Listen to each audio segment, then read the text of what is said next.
as motorsport photographers, you have to kind of be able to do a lot of different types of photography. It's really fun to be able to do lots of different things with the cameras. You know, I get asked all the time, what shutter speeds do you use for motorsport photography? And I honestly can probably tell you I've used every shutter speed that my camera can do, from 30-second exposures, like light trails of cars going through corners at night, all the way to, you know, 1/8,000th of a second. And I've used everything between that. Most of us are pretty well adept at being able to do slow shutter speed pans, and it's fun. You get pictures that are really different than what you would do in really any other sport. Like, yes, occasionally you'll see sports photographers panning football players or at the Olympics, but they don't do it that often, whereas I spend at least half of my day, every day, using slow shutter speeds.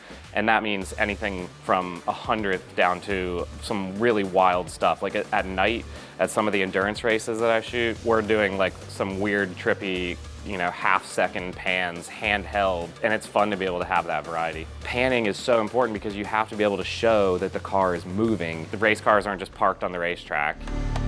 So the rule of thumb that most of us use is if I can see that manufacturer's logo on the rim, then you need to be panning or using a slow enough shutter speed that the wheels are going to start to rotate so that it looks like the car is moving. You can put different foreground elements, you have to kind of watch your backgrounds, but not nearly as much.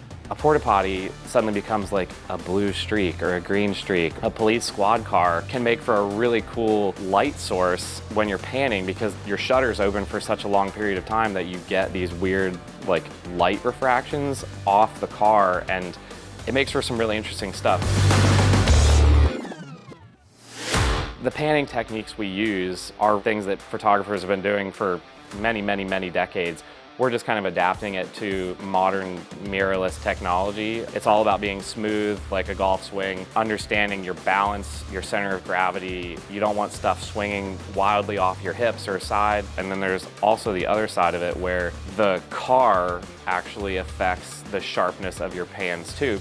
And not every spot on a racetrack is a good panning shot. All those things matter in getting a picture sharp or not sharp, and it may be nothing to do with you. You just have to know where you're standing and potentially what's going wrong with the picture.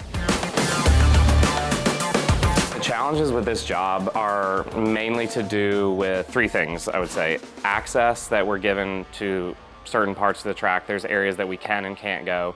Sometimes they make sense, seems really dangerous, and then there's other times where it makes absolutely no sense, but a lawyer somewhere has said that this is too dangerous. Professionally, making a living out of motorsport photography is really challenging, and a lot of it comes down to the relationships you build as a person, not even a photographer, just running a business. Also knowing where to price yourself based on your experience, you know, how much time you're having to invest on that weekend. And then of course, the really hard part is just the hours. These are long days. Even an easy day is a long day. You're on your feet a lot. I've skipped breakfasts, lunches, dinners, you name it. To be honest, the hardest part for me is missing my wife and my two little kids. It's really hard to not be with them, but I also have a really deep passion for my job, and they know that. Like, we're trying to instill in my kids that it's good to be passionate about your job and your work and whatever you do in life. I've been able to share my passion with them to the point where they can come to the races with me every now and then, and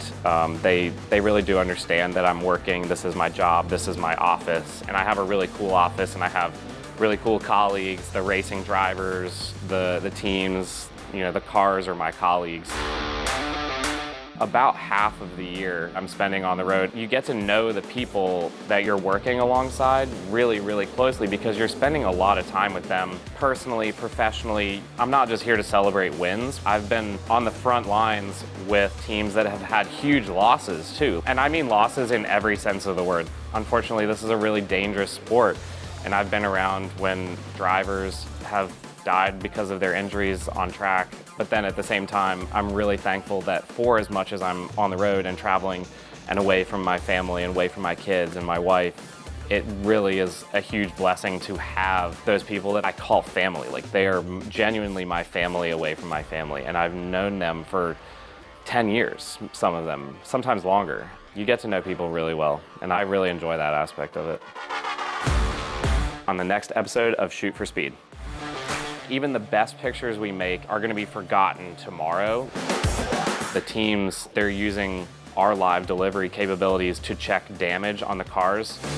If I'm spending more than 4 or 5 seconds on one image, it's probably not the right image for me. Like, because if you're sitting at your computer, you're missing a lot of stuff in the paddock.